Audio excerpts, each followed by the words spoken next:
우리 함께 기도하도록 하겠습니다. 하나님, 오늘도 새날을 주시니 감사합니다. 복음을 품고 또 은혜를 가지고 이 하루도 승리하길 원합니다. 주님 새 힘과 능력을 부어 주옵소서. 예수님의 이름으로 기도합니다. 아멘. 우리 찬송가 565장 찬양하시겠습니다. 예수께로 가면 예수께로 가면 나는 기뻐요. 걱정 근심 없고 정말 즐거워. 예수께로 가면 나는 기뻐요. 나와 같은 아이 부르셨어요. 예수께로 가면 맞아주시고 나를 사랑하사 용서하셔요.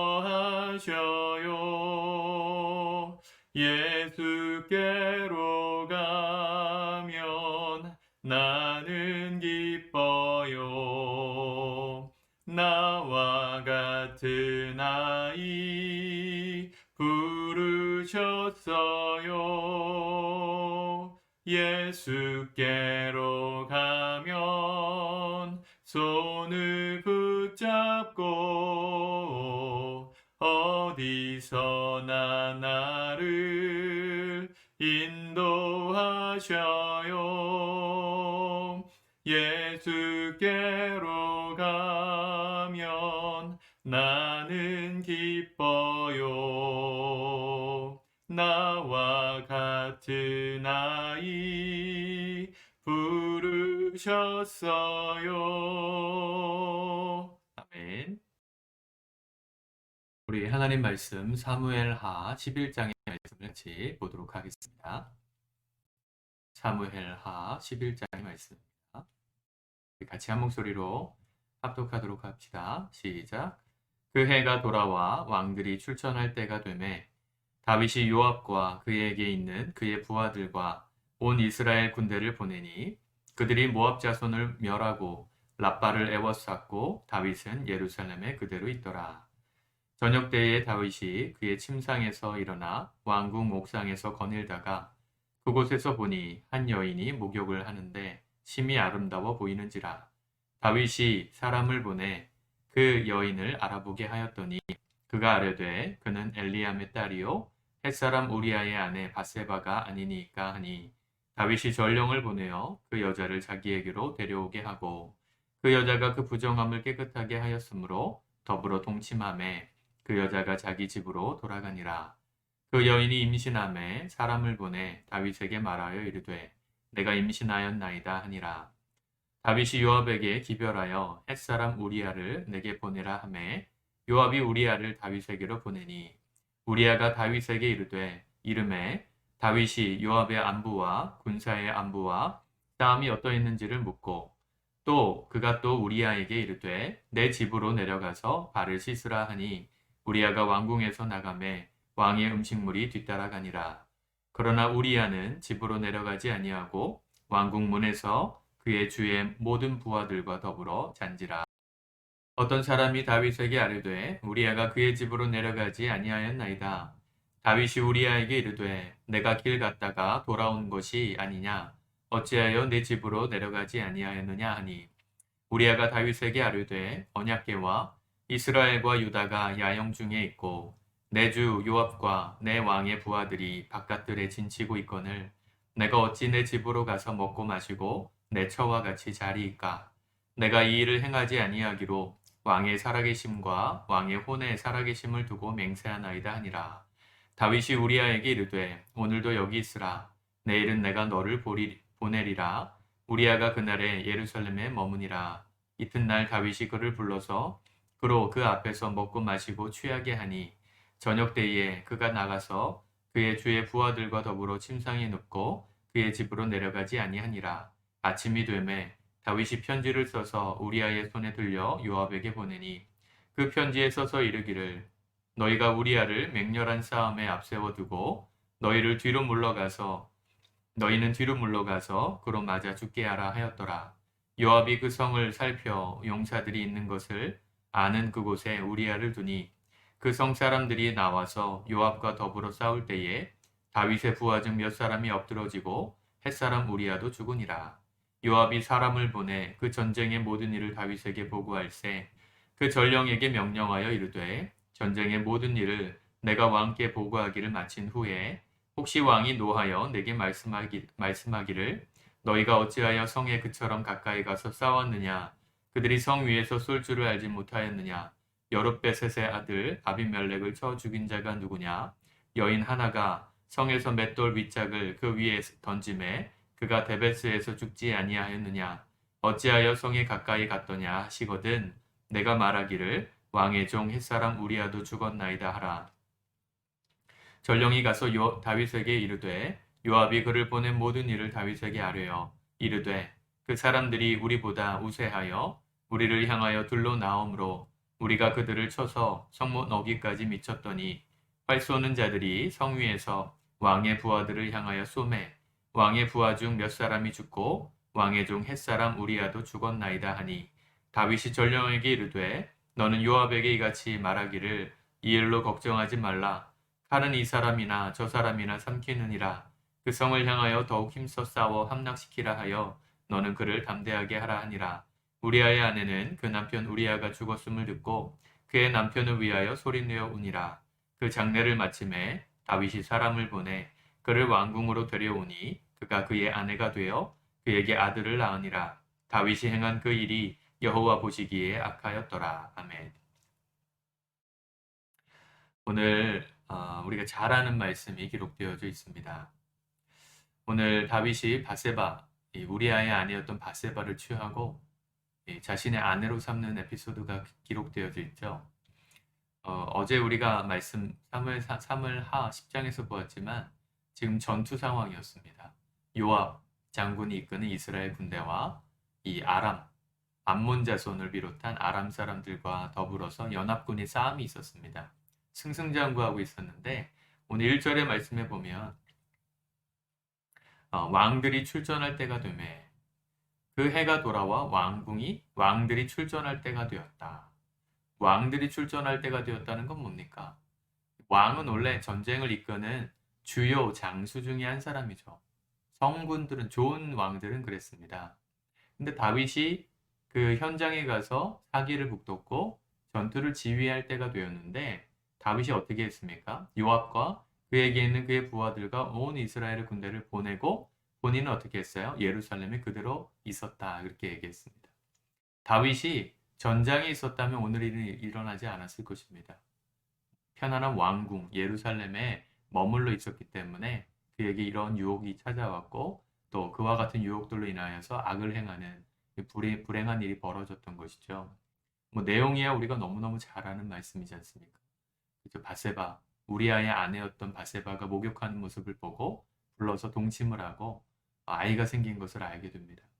이걸 은폐해야 하니까 요압 장군에게 우리아를 휴가 보내게 해서 예루살렘에 들어오라고 하고 아내와 함께 하룻밤을 보내고 난다면 그러면 아이가 태어나도 다윗이 그렇게 한 것인지 알지 못할 것이기 때문에 은폐하려고 했는데 우리아가 굉장히 충직한 장군이었잖아요. 집으로 가지 않고 왕궁에서 나가면서 그 군대 야영하고 있었던 사람들과 함께 하룻밤을 보냅니다. 11절 말씀이 참 재밌지 않습니까? 10절 보면 우리아에게 이르되 다윗이 내가 길 갔다가 돌아온 것이 아니냐 어찌하여 내 집으로 내려가지 아니하였느냐. 이게 도둑이 제발저리다고 하죠. 건드리지 않아도 되는 얘기인데요. 화를 내고 있습니다.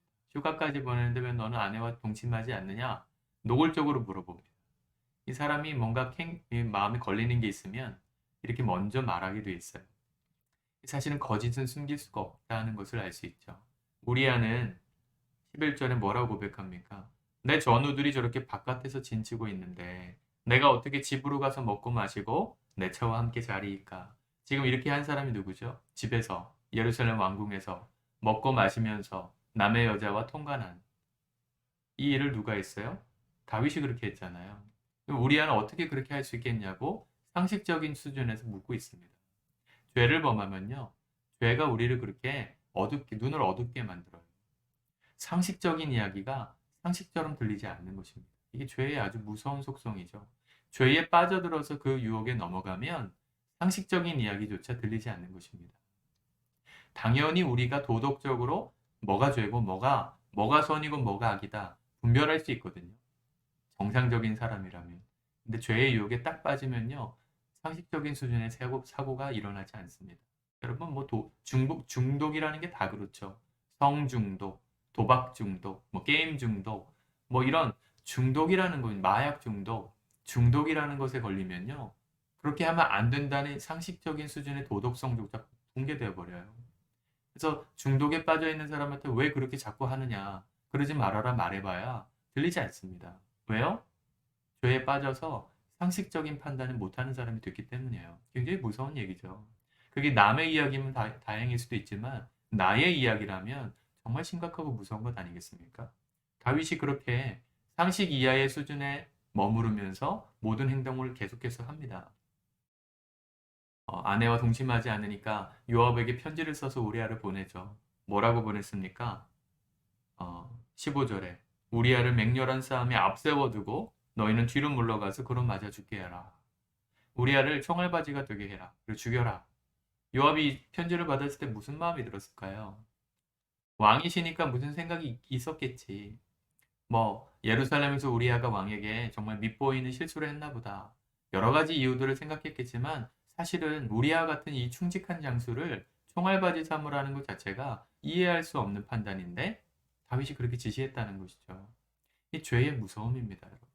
결국은 그가 죽었어요. 그 죽은 우리아의 이야기를 전령에게 담아서 보내죠. 그 전령에게 다윗 왕이 화를 낼 것을 예상하면서 요압이 여러 가지 이유들을 설명해주고 보내는데 다윗이 뭐라고 말합니까? 25절에 이 일로 걱정하지 말아라. 칼은 이 사람에게나 저 사람에게나 삼키느니라. 무슨 얘기입니까? 전쟁에서 죽는 거는 뭐 태반이 있는 일이니까 너무 그것 때문에 실수한 것처럼 생각하지 말아라. 굉장히 선심 쓰듯 말하고 있죠. 자기가 주도해놓고 칼이 이 사람 저 사람에게 가는 게 맞지만 이 칼은 누구 때문에 우리에게 간 거예요? 다윗 때문에 갔잖아요.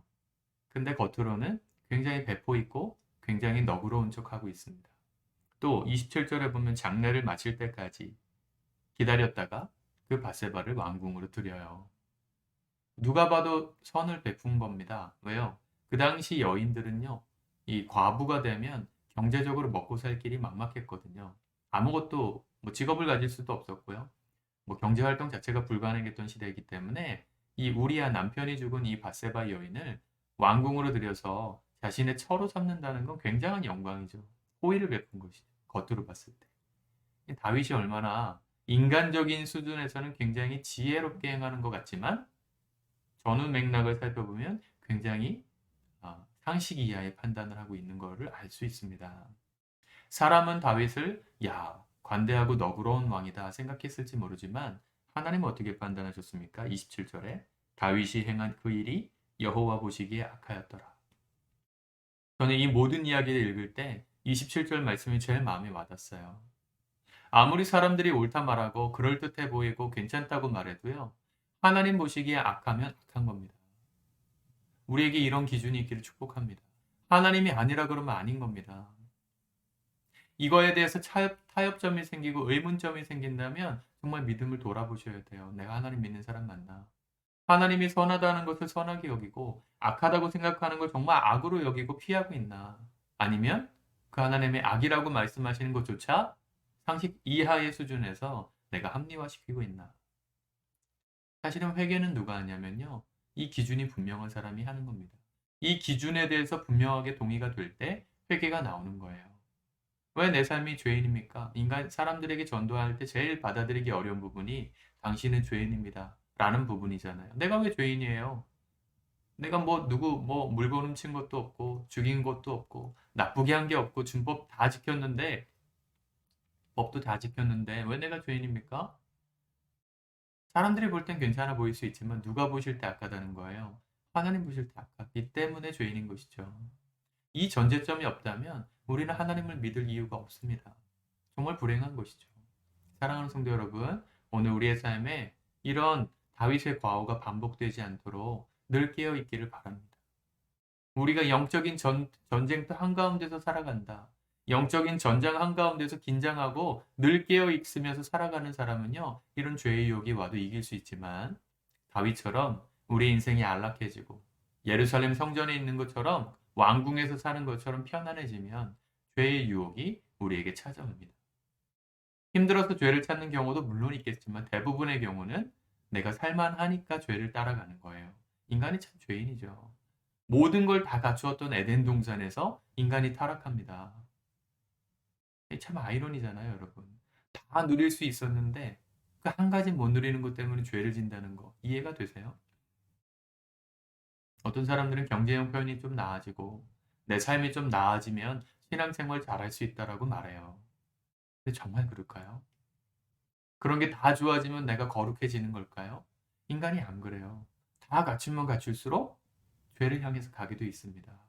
그런 우리의 속성을 좀 인정하고 깨닫고 늘 깨어서 살기를, 늘 영적 전쟁터 한가운데 내가 서 있다 깨닫고 그렇게 살아갈 때 오늘 다윗의 이런 이야기들이 우리에게 반복되는 그런 불행은 없으리라 생각합니다. 사랑하는 성도 여러분, 하나님의 기준을 가지고 삽시다. 하나님의 나의 오늘 삶을 어떻게 보셨을까?